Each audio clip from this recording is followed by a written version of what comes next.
Right, good afternoon everybody and welcome to the Namibian Motorsport Federation 2023 eSports Series. This is the German versus British Touring Car Series. So for today we are here for round 9, coming to you live from the Tony Rust Raceway circuit in Windhoek, Namibia. This is the home circuit of the Namibian racing. We are driving the German touring car today, and for those that aren't aware of the circuit, let's just have a quick look at an overlay. We have a 3D overlay. So we have 2.6 kilometer circuit. We have 3 sectors. We have a top speed of 274 recorded on the server so far with an average of 174. We have 5 turns, elevation of 34.74 meters from highest to lowest. All right, and then coming back to our schedule. Good afternoon, Sean. How are you doing? Good afternoon, Dennis. It's great to be racing again, especially in Namibia at Tony Rust Raceway. Yes, so as everyone can see on the schedule today, we are racing Tony Rust. So we have a working version of the circuit that we're able to use. We will also be using this for next week's final race. That will be in the British touring cars. So today the pace is quite hot in these cars. The drivers are hitting 270 odd k's an hour. I recorded 274, and one of the drivers actually have seen slightly faster since. So lap times are extremely fast, but it's looking very, very competitive amongst the top couple of drivers. Also then just going to look at our point structure for this. So we have P1 can earn 20 points, P2 18 points, P3 16. So it basically goes down by 2 points until we get to the 10, and then it goes down by 1 point all the way down to P15. There's an extra point for pole position. There's also an extra point for the fastest lap. And looking at our standings coming into this round, we have Adrian now. He's pulled a little bit of a gap now. From the previous round, he had a 1 point lead over Gendre. He now has a slightly larger lead of 7 points, so on 124 points from 117 points. Gendre Duppenaar on 106 points. And looking, odds are the pace setter for tonight, or today I should say. Richard Sellier on 84 points, JP Sellier on 60 points, Peter Murray on 55, Andre Besson 52, Dirk Kotze on 50, Wayne Kruger on 33, and Monet du Toit has now popped up into P10 on 33 points also. I think the drivers are now actually on circuit, so we can actually cross over to some live feed now. They are indeed on circuit. This is of course the official qualifying for round 9 of the Namibian Motorsport Federation 2023 eSports Series, the German touring series from Tony Rust Raceway. 15-minute qualifying before we head into a 35-minute race. The circuit, as I mentioned, is 2.6 kilometers or 1.6 miles.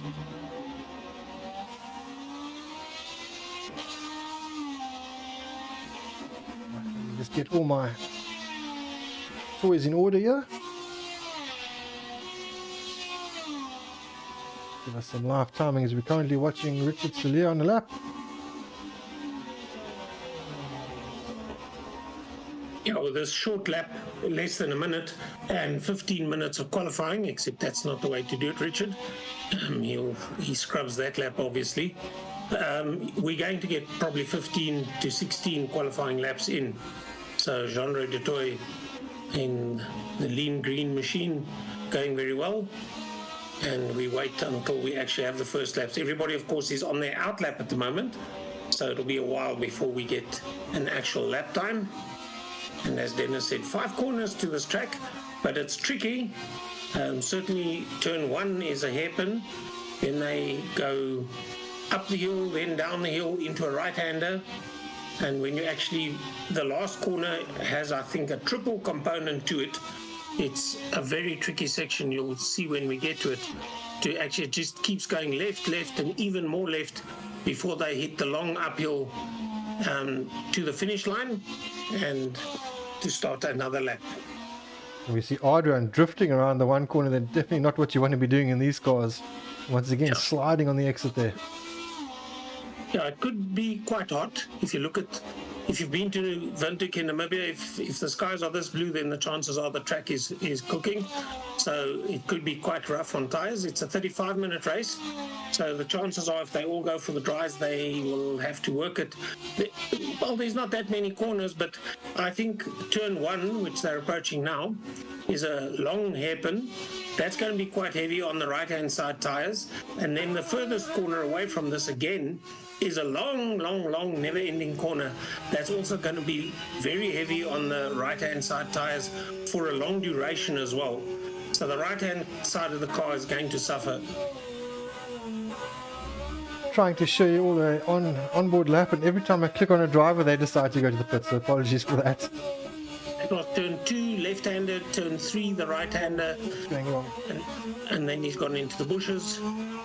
Yeah, the Namibian countryside, as green as it might be, is unforgiving. And this is that long, I think it makes up turns 4 and 5. It turns, then it's a little bit straight, and then this bit just carries on forever, down, round, until eventually they get it pointed up the hill again, and they can see a race control and go underneath for the start-finish line.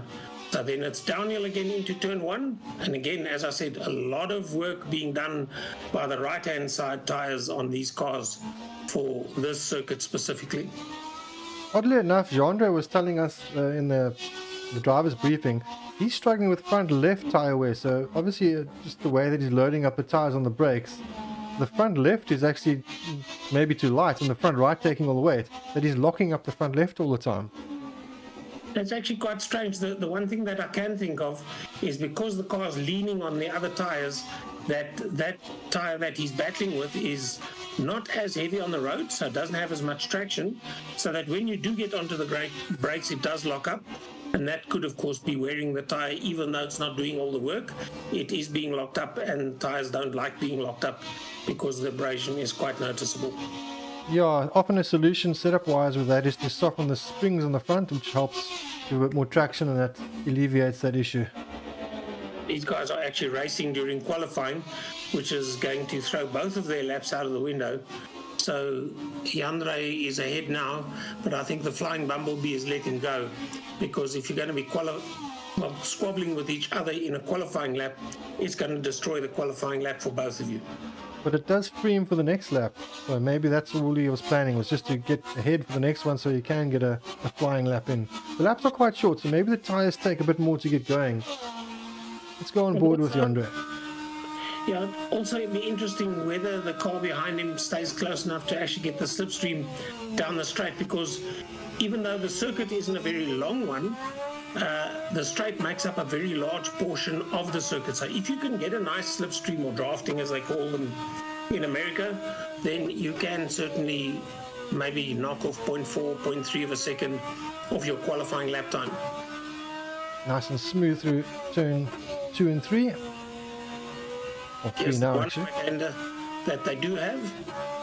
And then, as I said, then it comes to that multi-section left-hander that makes up turns 4 and 5 as they then go up the hill to go to the straight.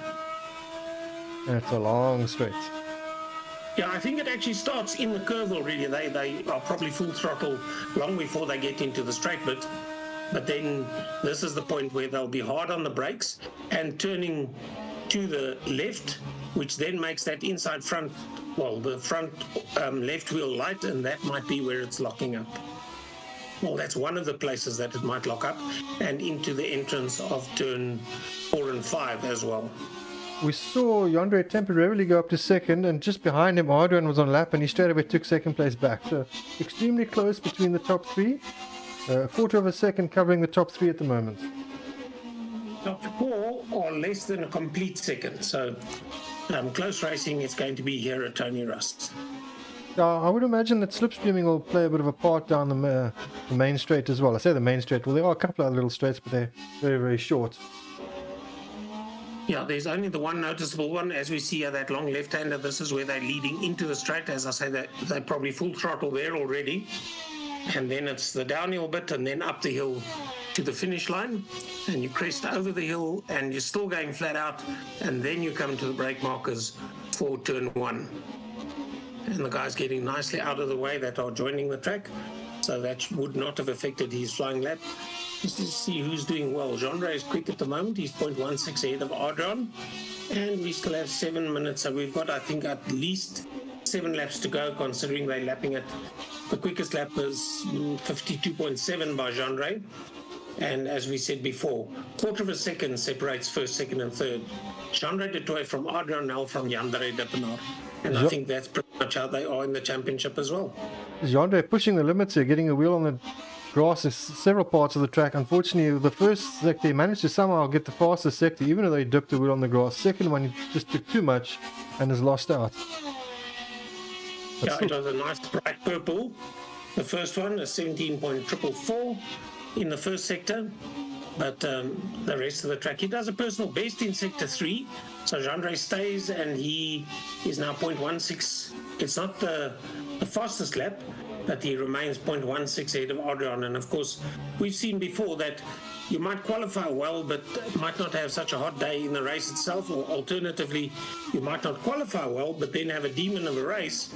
And with the track as tight as this, I don't think the race leaders are going to get away. I think the top 5 are going to be very close.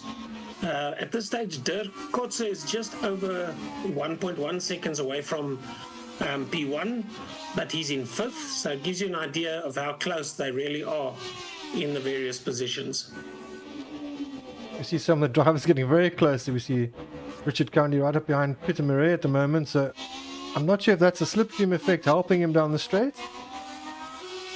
Well, he's staying there because the next is a left, and then there's the short downhill, and then there's about a 90-degree right after that. Oh, that's not the way to take it, Richard. Yeah, the brake markers come up. There's the right-hander, and that brings you to the furthest end of the circuit, which I must actually go and have a look at it on Google Earth. I think it is it's probably the southeastern side of the circuit, and the guys that are listening, please help me if I'm wrong. But I was actually at the opening day of this circuit, the first race actually run, and it was an interesting event. We had some of the well-known drivers out of South Africa that were there, but that's going back into the 1980s when I served my time in what was then the South African Defence Force, stationed at Windhoek. Just looking at the YouTube channel, remember everyone, you can always hit the like and subscribe button if you're enjoying the Namibian action. We have Gerrit Bierkus in the channel saying hello everyone and good luck to everyone. So, good afternoon, Gerrit. And JP is showing us the off-circuit route of how to get around Tony Rust, but certainly that's not the one that the timekeepers will take note of. Right, let's see if Donovan can improve. He's also had some good pace throughout the week, but not quite getting it. Oh, it gets held up a little bit there and having to take different lines and losing traction there. I do like that livery. The best drive livery looks really good. Yeah. So Donovan for Mark in 4th position, just under a second off the pace from P1. So the top 4 are covered in the same second, top 5 covered in the same 1.1 seconds. So very close. And even if you go to Richard Sillier, 1.3 seconds covers the top 7 drivers. And then it's half a second back to Peter Murray in 8th, and JP Sillier finds himself in 9th position at the moment. Getting a bit loose there, Dirk, but still managing a personal best in Sector 1. That's a very respectable Sector 1, but very sideways there. So that's going to chuck out Sector 2. Of course, running in the classic BMW colours, and they do look very nice. So Kotze, he's battling to keep the car in the direction that he wants the car to go, and has to make minor adjustments throughout, and that makes minor deductions on the stopwatch. I think he's going to jump up here. Yep, up to 4th place. So well done, even though we've criticised the lap, and remember, we're not criticising, we're just saying what we see. It could have been 0.1 or so of a second quicker, and he's now within 0.8 of Jean-Ray du Toit. Surprising that Jean-Ray isn't further up. Jean-Ray's been the pace setter pretty much throughout all the practice sessions. Today I think was the first time I've seen Jean-Ray actually pip him, but at the moment even Adrian's pipping him. So Jean-Ray is one of only 2 drivers in our field that have actually raced here for real. So the knowledge has definitely helped him, but at the moment as the pace is increasing, the grip is going down on the track, the rubber's being put down, other drivers are starting to pass him now, so he's got his work cut out for him. Yeah. Let's see how far back Richard Cilliers is. It's about half a second that Richard Cilliers' best lap time is behind Jan-Ray Dippenaar. Jan-Ray within quarter of a second of Jean-Ray de Tooy. So still with 2 minutes 20 to go. They might get 2 more laps, maybe a third. We'll have to wait and see who crosses the line where. And then they might get an additional lap in. Fastest overall in the middle sector for Jan-Ray. Right, so he certainly is going as hard as he can. A personal best for him, so he's pushing all the way. And let's keep in mind it was a quarter of a second. He has a PB as well in the final sector. So it looks as though it still doesn't beat his best lap time. So that first sector is the one that killed it. And he's still a quarter of a second behind Jean-Ray de Tooy. In between them. The two Cilliers brothers side by side down the straight here, neither wanting to give way. They just can't seem to get rid of each other. I think there's one going into the pits now. I'm not sure what the line is on that side of the yellow. No, it's definitely not. It might actually be the pit exit that I was in my brain I was in the wrong part of the circuit. Here's the left, then it's the right, what they call the downhill, and that's the 2 corners after turn 1. So it's turn 2, turn 3, and then they go into that's turn 3, then they go into 4 and 5, which brings them back up the hill again. Yeah, they're definitely not helping each other by doing this. No, and certainly not, well, going around the outside like that on the dirt, you're not doing your car any favor, you're not doing your tires any favor, and the stopwatch is what actually matters. You're not doing that any favor. They cross the line now with 40 odd seconds to go, so I think this will be their last qualifying lap, and I'm not sure where everybody else is on circuit at the moment. Adrian Nel is on an out lap, but he's through sector 2, but I think he should make checkered it. flag. No, I think he'll make it. To start a final qualifying lap. Maybe he's gone in for fresh rubber, which might not be a bad idea with the track so well rubbered in now to go out for one flying lap with a new set of rubber. I think he's going to get to the line just before the checkered flag. Watch it for 13 seconds. 10. 6. Well, I think he made it. So I think the checkered flag has come out, but I think Adrian actually got across the finish line to do that start of the final lap. And because Jean-Ray de Tooy in the lead by 0.16 ahead of Adrian. Let's see if Adrian can make any difference. He needs he's got a purple in sector 1. That means the best sector of all competitors in sector 1. So maybe he has got fresh rubber on. Let's see if the line is nice and clear. In the right-hander, yes, he drifts it a little bit further than he'd like, about a tyre width. And then they come into that portion of the circuit that completes. Let's see what the middle sector does. As I said, purple for sector 1. Purple for sector 2. Looking good so far. Middle of the road stuff, and it doesn't really matter because it's going up the hill. So if you've got a good exit, and it's purple sector 3, he's going to be P1. He does a personal best though, so still not the best time in sector 3 unless he set that up earlier. But Adrian now at the last possible second pops up into pole position ahead of Jean-Ray de Tooy, and third is Jan-Ray Dippenaar. All right, let's jump to an ad break. We'll be back shortly.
Right, welcome back everyone to the Namibian Motorsport Federation 2023 eSports Series, the German vs British Touring Series.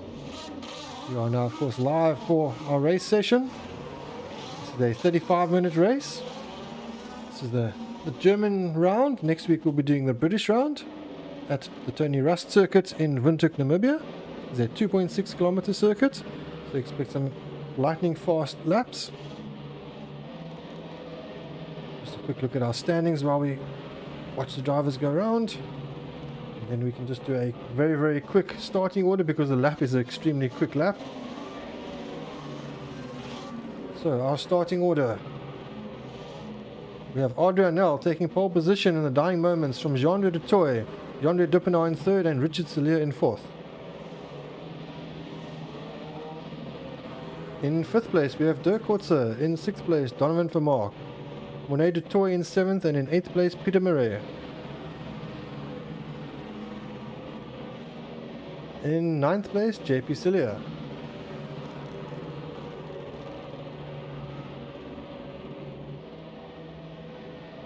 Right, as they come down the hill, this is turn 3, the right-hander.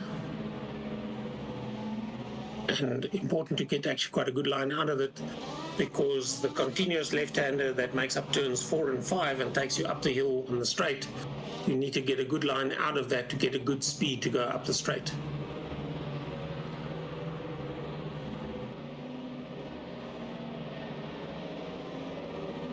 Right, driver's heading onto the straight now. Well, this is around turn 5, I believe.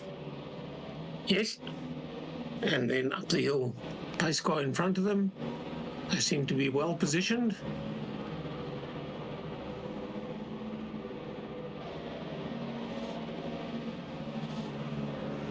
Pace car pits. Right, we're away. Right, for the first race that we have in sim racing that we are aware of for Tony Rust, and what great work done by everybody behind the scenes, first of all.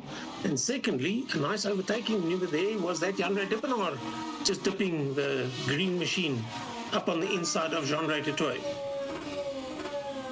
It's the 737 car that's gone through.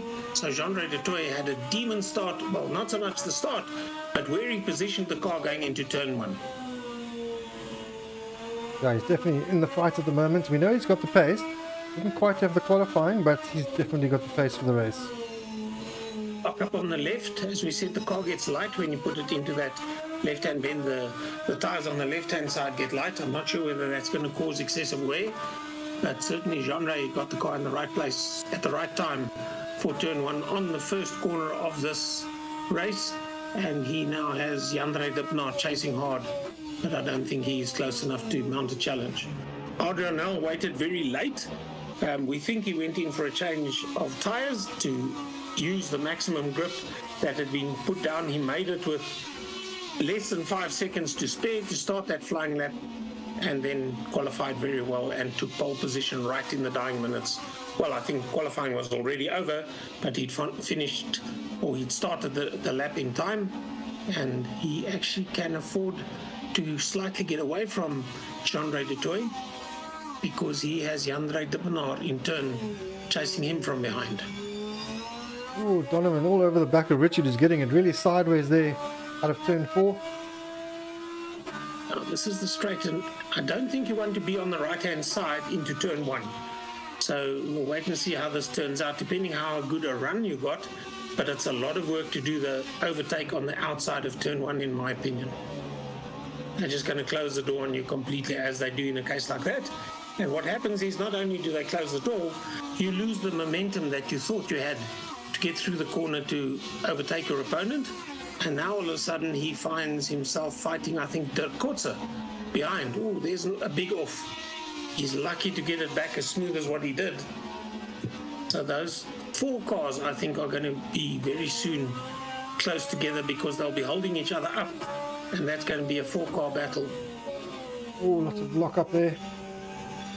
Is he going to lose it down? I think he's going to lose the position down the straight. With one tire off on the right, I don't think, I said it in the warm-up lap, You really have to have good track position and good exit out of turn 5 to have a good run down the straight, because it all comes to fruition in turn 1. He's on the inside still, he might still be able to knock it off or to close it down, but then he himself puts wheels out. So the next corner is going to be the interesting one if they hold on to these positions. It's a left and then very shortly followed by right, but it looks as though they've just followed suit.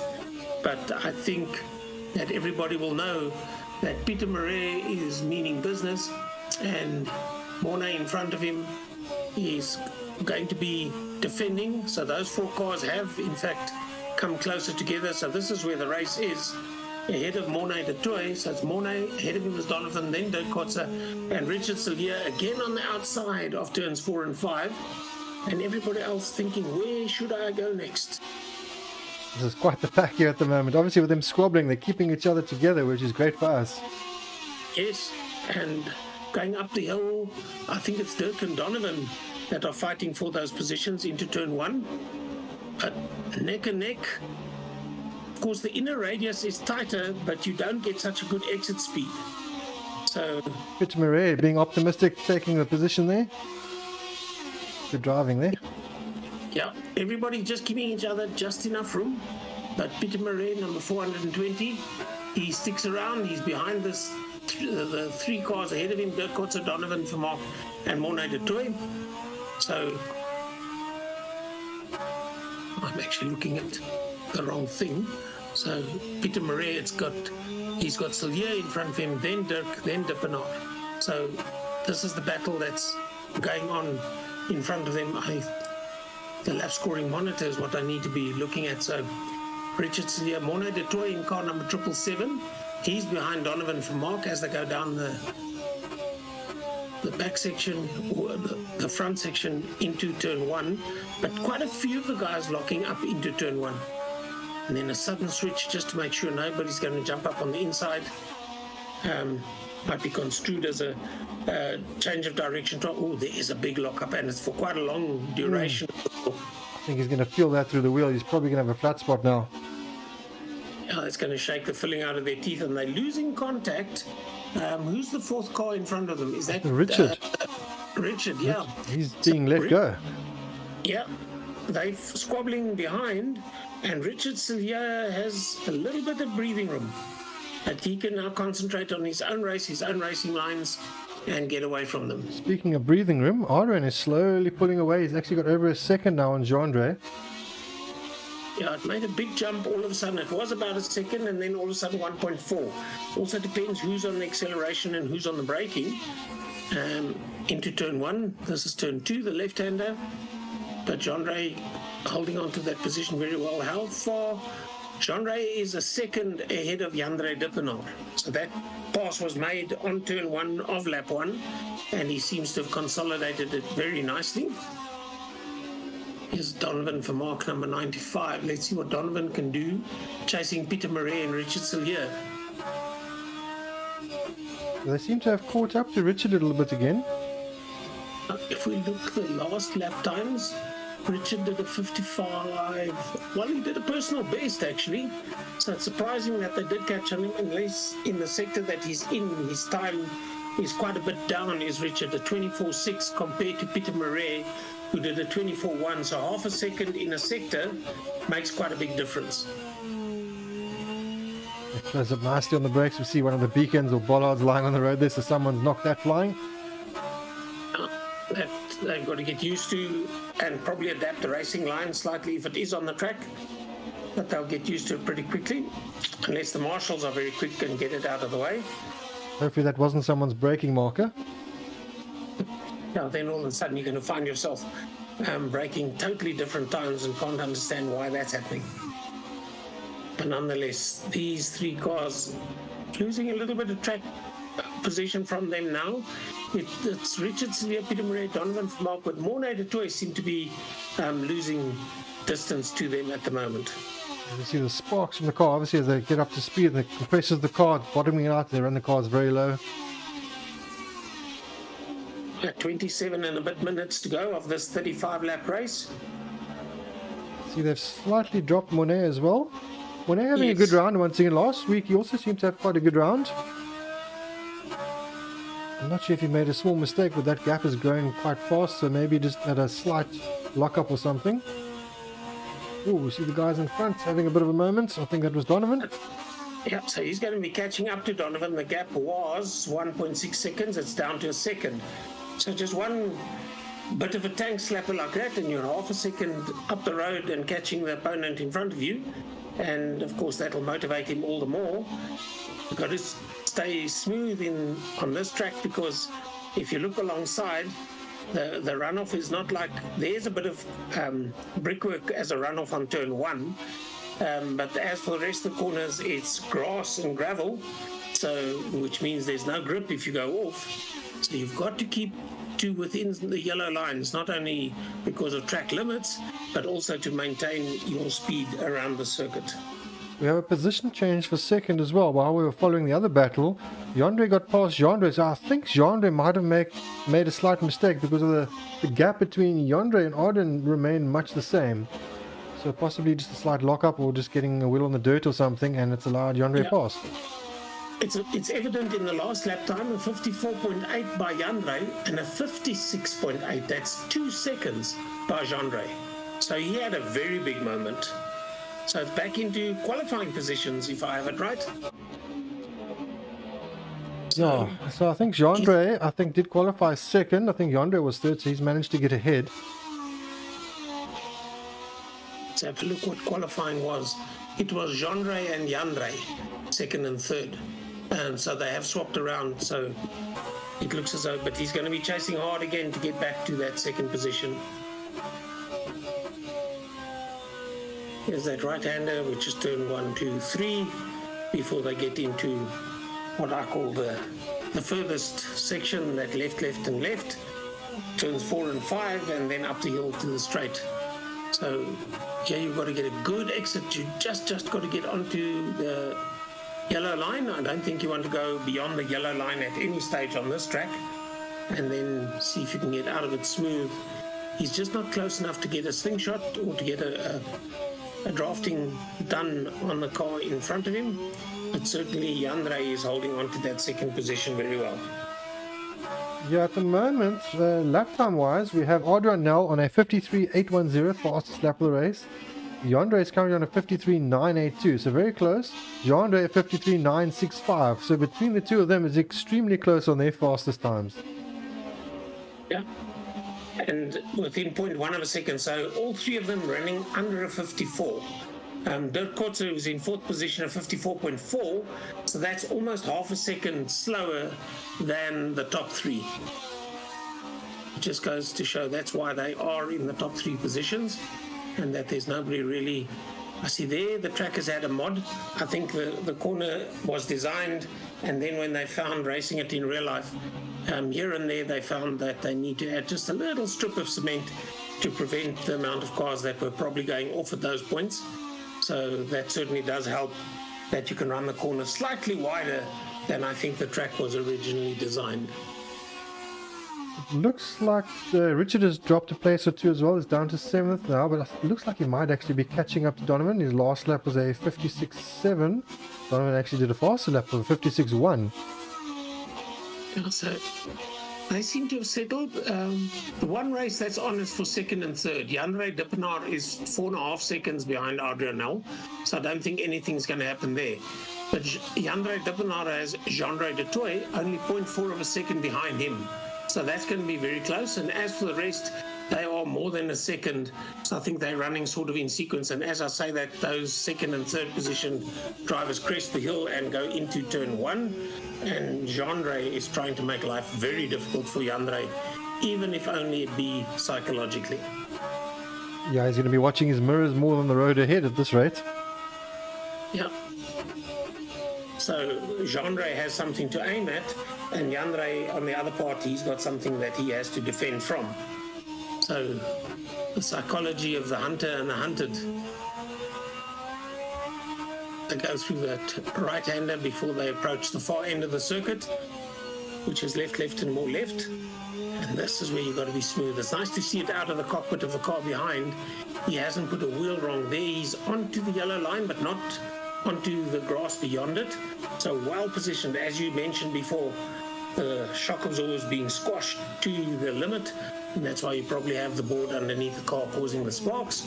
And I think when they crest as well, the car becomes light, and then when it compresses after that again, that's when it scrapes as well. There, Jean-Ray actually went a little bit wider than I think he would have liked. Where he went wide there, when I was watching him in practice yesterday, he made that barrier a few times out of shape. He definitely just pushed a little bit extra every lap, and until eventually would hit the barrier. And then he started doing it lap after lap, obviously finding the limit. So he knows exactly how far to go there. Once again, it's interesting to see how neat Jean-Ray is driving. Actually misses the apex there, in my opinion, by probably about 30-40 centimeters. There he's on the yellow line and uses all the track that he has available to him. And now Jean-Ray is going to try and position on the inside. He gets forced outside. And as I said before, I think Jean-Ray has the better line, and he's probably going to hold on to it. On the brakes, it's very difficult to brake hard when you've got such a wide radius to cover. And they just slot in behind each other again. But Jean-Ray will be well aware of Jean-Ray, make no mistake, and that will make his race even more difficult with 21 minutes to go. Now, earlier we were talking about the Richard and Donovan battle. That has actually closed up. Unfortunately, I see we also have one DNF. Monet du Toit has DNF, so something has happened. We did say that he was going slow and we didn't know what was happening. So number 777, Monet du Toit, for PZN Racing, has a DNF, so he's into the pits. So JP Sillier at the moment, who's 1.8 seconds behind Richard Sillier. That's the battle for 8th and 7th. But this is 1st and 2nd, and that's turn 1. Is that the back marker, JP Sillier, that they're catching up to already? That could be interesting later on in the race. And JP's catching up to Richard, and the gap between Richard and Donovan is fluctuating slightly. It was under a second, is now a second and a half, and now JP's within a second. He's 7/10 behind, so getting very, very close. This is going to be a three-way battle further down for 6th, 7th, and 8th. It's nice to have a race that even for the minor placings at the back of the field, the guys are still going at it hammer and tongs to try and make up a position and not just giving it up. It's nice to see JP in the battle as well. He's not had the best of luck with some of the races. Struggled a bit. Definitely showing more pace here tonight. Or this afternoon, I should say. Yeah, the Bumblebee, if you look at the last lap, he had a 56.3 versus a 57 of Richard Sillier. So he's caught up by 0.7. There's a big off by somebody and a loss of position. I think that was Donovan, because that was Donovan, the position ahead. Yeah, that'll be yeah. 4 positions, so that's released Richard. And I might be mistaken, and I don't have the rewind facility, but I think he did a full 360 there. So I might be mistaken, as I say. I just saw the dust, and then the way that he came out of the dust, I thought he was recovering the car. But certainly that will be a big wake-up moment for Donovan, and Richard will say thank you very much. And now it's up to Richard to stay in the lead. And Donovan has to now fight off the attention of JP Sillier. Yeah, loving this. It might actually, sorry Dennis, it might actually give Richard a chance to get away. As he's just run wide there. Is everything. Oh no. Oh, that's Donovan. It's 18 minutes to go, so it's half race distance. Oh, and are the barriers going to get there? No, only just not. So was that JP Sillier? Is that the Flying Bumblebee? It was indeed. Yeah, so that'll put paid to him catching Donovan for Mark, and I think he will now sort of breathe deeply, catch his wits about him again. Donovan will have breathing space behind him, and Donovan will be chasing Richard Sillier, who's 2 seconds ahead of him. Right, so the battle back at the front. We still have the battle going for 2nd and 3rd. It's going strong still. Adrian has pulled away a 6-second gap at the moment, but these two are fighting hard for 2nd place. What did I say? If you slow into the corner, you're smooth, and if you smooth out of the corner, you're fast. So slow is smooth, and smooth is fast.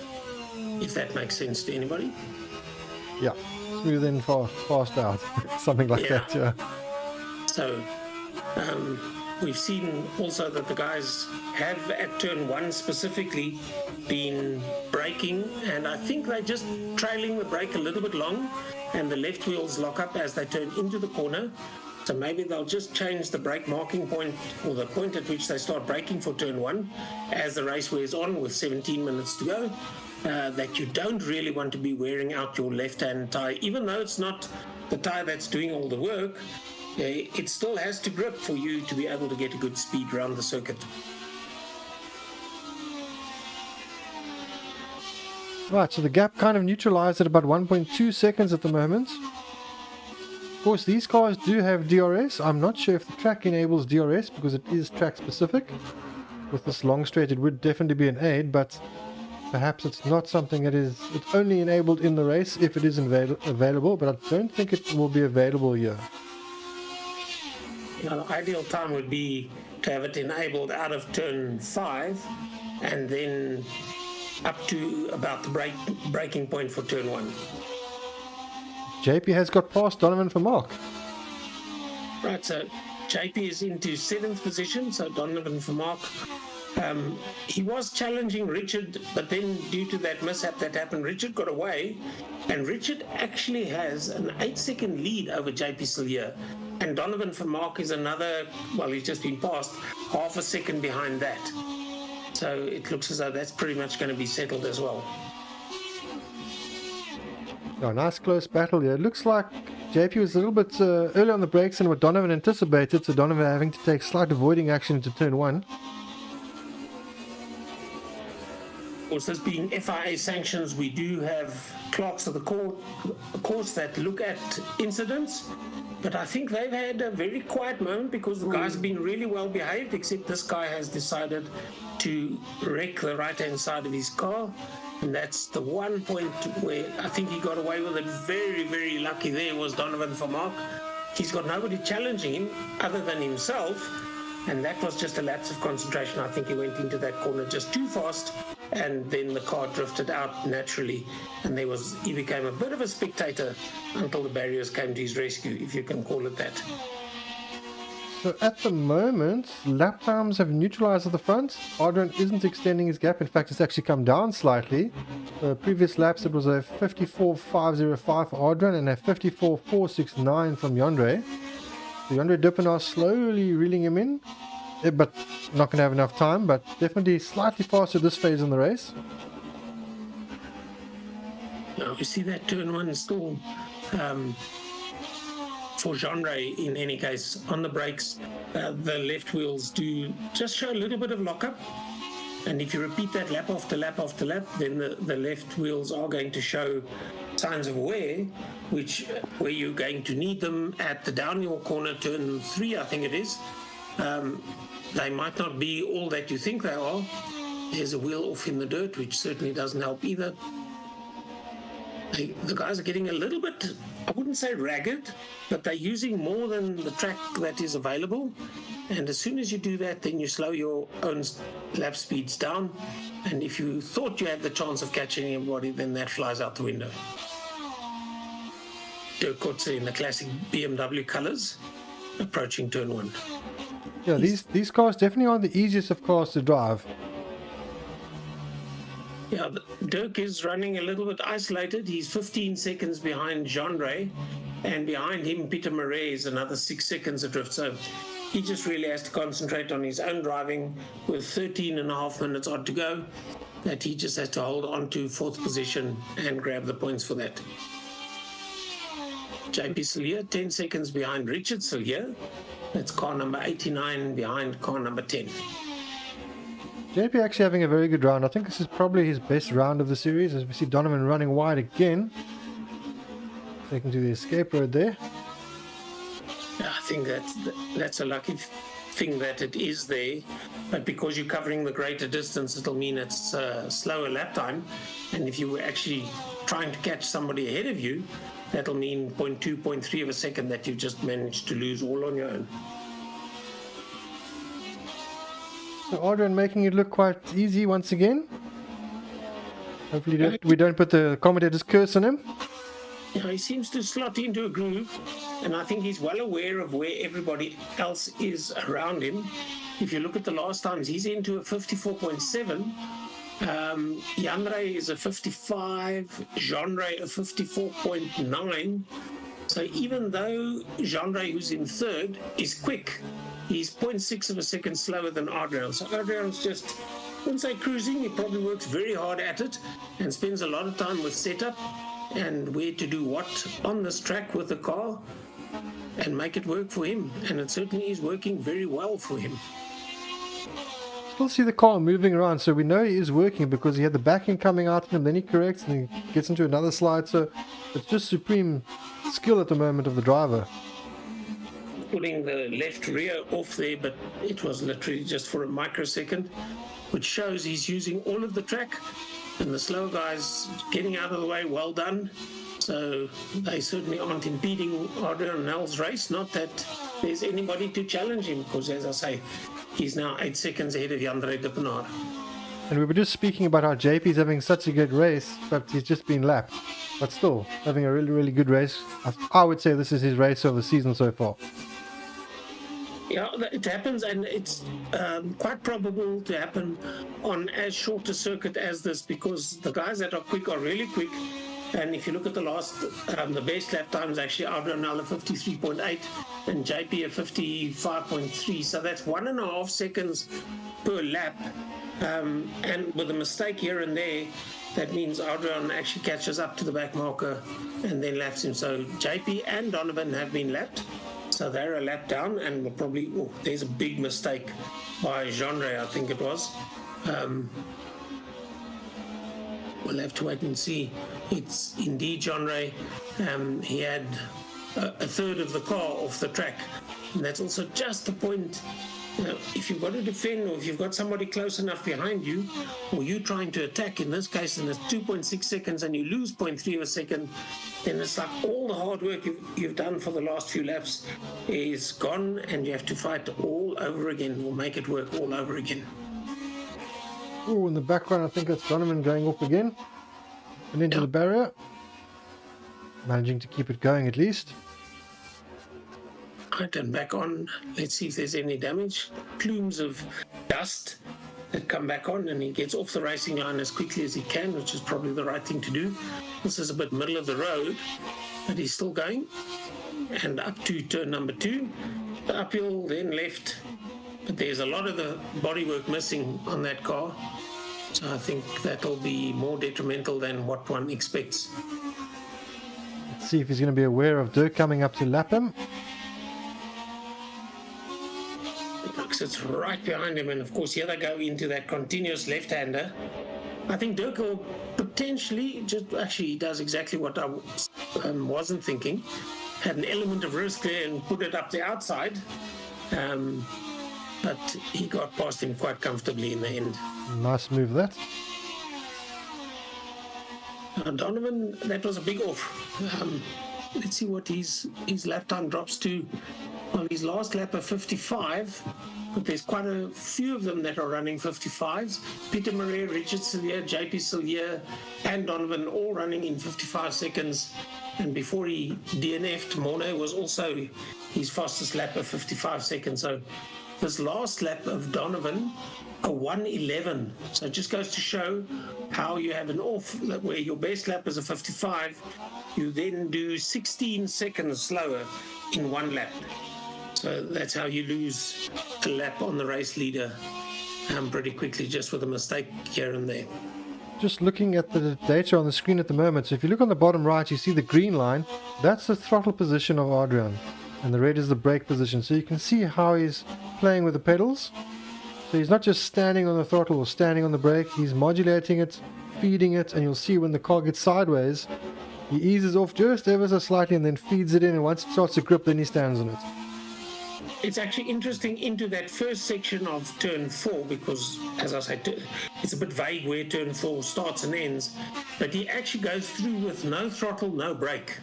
So he actually lets the car drift itself into the corner, slow itself down, and when the speed is slow enough, then you see the green line coming on again, and he's back onto the throttle to get through the corner. Now, the blips that you see there, those are the gear changes, of course, where the green disappears completely for a microsecond. There he's on the brake. There he drifts a bit, hardly any throttle. Very nice and smooth, and then he feeds it on again when he has the straight bit of road in front of him. Little bit of brake, drift through the corner, and then gradually onto the throttle again. So, well spotted there, Dennis. It is certainly a very clear racing style. In places, he allows the throttle to pull the car through. At times, he brakes the car, but at times, he also allows the car to brake itself and not take any action to slow the car down. Just by being off the throttle itself, the car slows down naturally. Let's watch it for an onboard lap so that we can actually see and hear what he's doing. The green blips you see there is where he gears it down. You blip the throttle to gear it down. And as we say that, we put the markers on. He has a terrible exit out of one. Yeah, there's a wheel spin there. Yeah. So maybe he was hearing that we're actually watching him from on board. Yeah, maybe he's got YouTube running in the background and he's trying to watch or listen to what we're saying. If he is, Adrian, focus on the road. Les, I didn't see that the back marker was in play. And talking about the back marker, he's off again into the Namibian countryside. So Donovan has certainly explored a bit more of the circuit than what is on the track map. But he will be back to fight another day. We can compare the data then from Yondre and see how does his data compare to Adrian's data. Is he more aggressive or is he more going to be more finessing the pedals with a bit more care? He's also just letting off. Also, once he's out of the corner, then you can see it's flat out. You could actually see a difference there. Adrian was carrying his revs slightly higher mid-corner. They were both modulated for about the same time, but Yondre was sitting at about, I would say, 25 to 30%, whereas Adrian is sitting at maybe 45%. So it's just that little bit more, and that's what probably makes the difference on the lap time and why Adrian is in the lead by 7.6 seconds. Yeah, it's all these subtle little changes over the space of a lap and certainly over the space of a race that can make the difference of, in Adrian's case, 7 seconds, even with an off. That's how he does the change into turn one. Flat out over the crest. Okay, with Jean-Ray now, he's flat out down the hill and it'll be all on the brakes. He actually only did one blip for a gear change there. It allows the car to drift through and slowly onto the throttle again. I think he had a back marker to contend with as well, which is probably why he stayed off everything for a little bit longer than one would expect. Turn 2, the uphill left-hander, then down the hill to turn 3. Track looks like it is gripping up. You can sort of see a racing line developing. Yeah, the shiny bit, that's what Dennis is talking about, is where the guys probably have the best grip. You get rid of all what they call the marbles, which is the bits of rubber that come off the tire. Those get sort of flung out to the outside of the circuit, and you have a nice smooth piece of tar, which is a point that gives you your best contact. Just comparing data again, yeah. He sort of fades and brakes and fades the brakes. He's not hard on the brakes from the start. We've also got to remember that the tire grip isn't probably as optimal as what it was at the start of the race. So you need to adapt your braking style and your accelerating style accordingly to where you find yourself. They are indicated in cockpit as to how much tires are remaining, so they will adapt and probably slow down a little bit earlier and not brake as hard for the same corner because they're braking further back. So the gap currently is 6.9 seconds between second and third place, Yondre Dippenaar and Jean-Louis du Toit. From a commentary perspective, if one looks at the intervals, then there's nothing less. The lowest gap is between Jean-Louis du Toit and Yandre Dippenaar, and Jean-Louis finds himself almost 7 seconds behind Yandre, and Yandre finds himself 7 seconds behind Adrian. So the podium is, if they were to keep as they are, and we've seen that sometimes that doesn't happen, But back markers come into play here. As let's see if he gets past the back marker actually doing a little bit too much to get out of the way. So the back markers also probably get a blue flag, but you don't have to go off track to adhere to the requirements of a blue flag.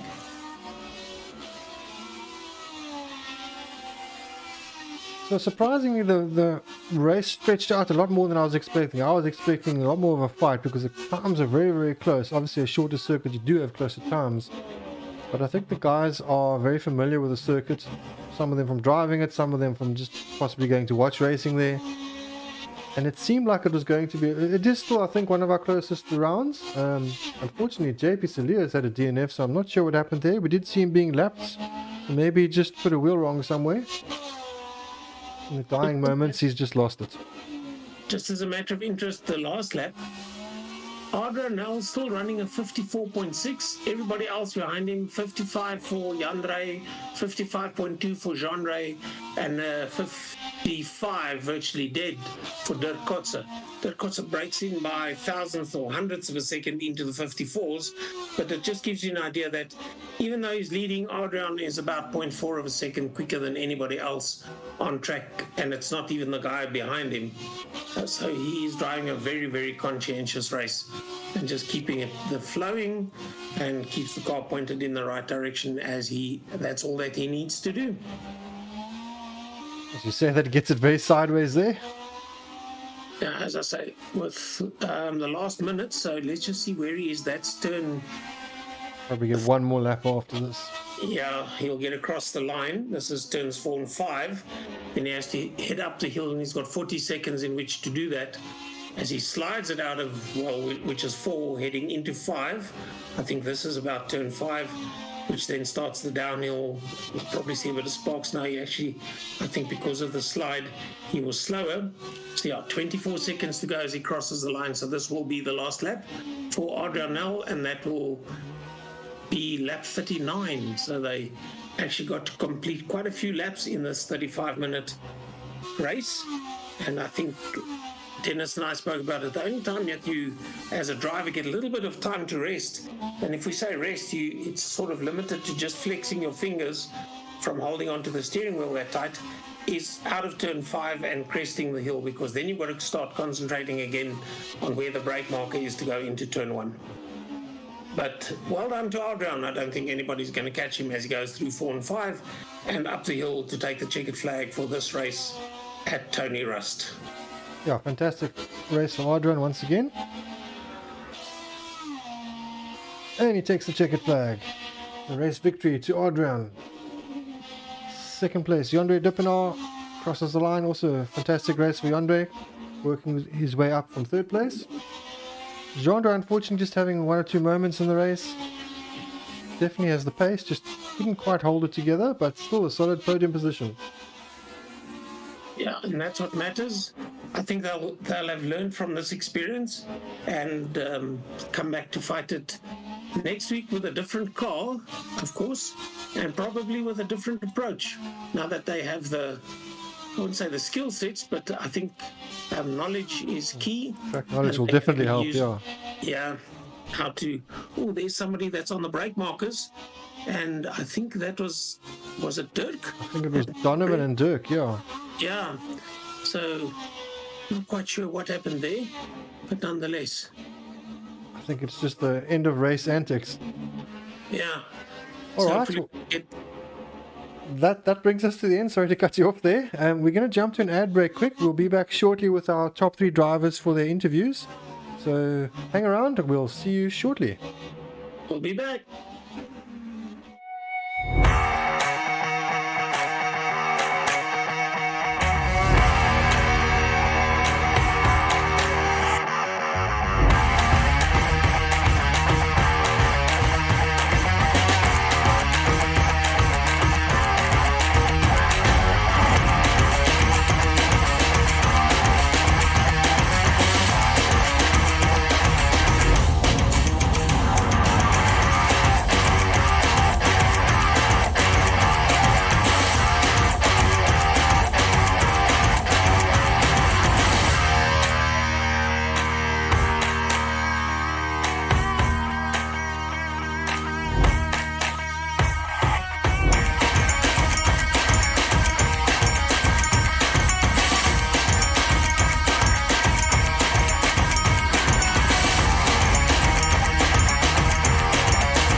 right, welcome back everyone to the completion of the Namibian Motorsport 2023 eSports Series, Round 9 from Tony Rust Raceway in Windhoek, Namibia.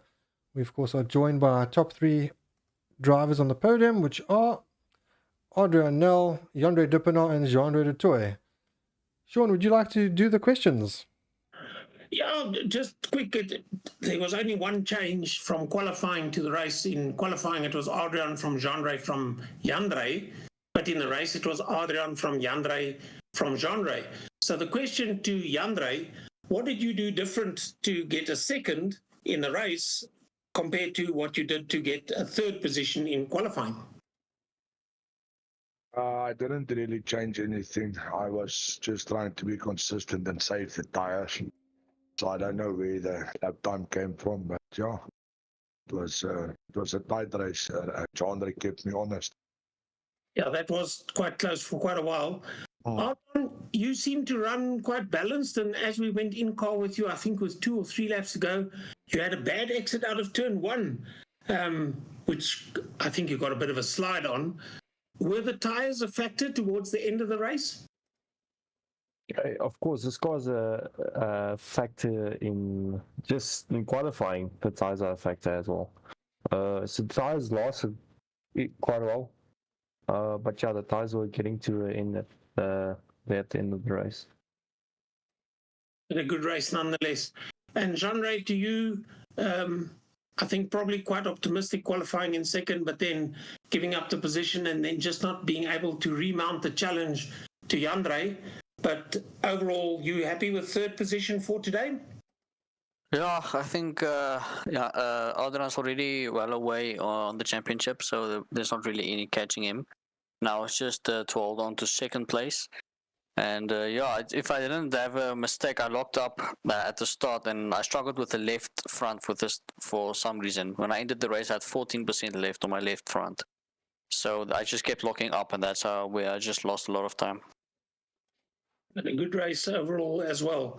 That's about it from me. Dennis, anything from you? All right, perhaps some closing comments from Adrian. Adrian, as Jean-Ray was alluding to there, you've pretty much wrapped up the championship, so the final round is, I think, going to be very difficult for anyone to beat you unless you have a really terrible round. Championship so far has been sort of a mixed bag at the start. You sort of struggled slightly and then you just got your foot in, and it seems like since then it's been no stopping you. Final round, touring cars, the British touring cars. Are you looking forward to wrapping up the championship in the touring cars? I like the touring cars actually more than the DTM cars, which I'm actually a more aero guy but the BTCC cars, nice cars to drive. I'll enjoy them. Well, congratulations to our top 3 drivers. We are just going to say goodbye to you for now. So thank you and congratulations. Yes, everybody. Thank you. All right, so heading off next round, we'll be heading off, or I say off to, but back to Tony Rust. So we will be doing the British touring cars around here. So as Adrian said, slightly different kettle of fish. I think it'll be very, very close racing in those cars. These cars, the German touring cars, were a lot closer than expected. So I think the British touring cars are going to be really close. And of course, then we're going to mix of front-wheel drive and rear-wheel drive. Have they gone around here in the British touring cars? It's going to be interesting to see how close they're going to get to the qualifying time of Adrian Nel of a 52.39 in the British touring car. I think some of the drivers, when we were testing the track, when the test version of the track had been released, some tried it with the British touring cars. That was the previous version of the track. Then this version that we have now, I don't think anyone has actually driven that. So we'll see. Everyone will be in a... We didn't want to put it on so that some guys have an advantage. So hopefully everyone is in the same ballpark when we come here next week. We'll have a week to practice. So it should be quite close. But I think it's going to be the usual runners at the front. I think it's going to be Adrian, it's going to be Andre, and it's going to be Jean-Ray. We'll have to wait and see. It's going to be interesting. All right. So speaking of our schedule, next week will be our final round, the 10th round of the championship, coming back to the home round of Tony Rust Raceway in Namibia, Windhoek, Namibia. So remember to head over to www.motorsportnamibia.org if you'd like to get involved in anything Namibian motorsport related.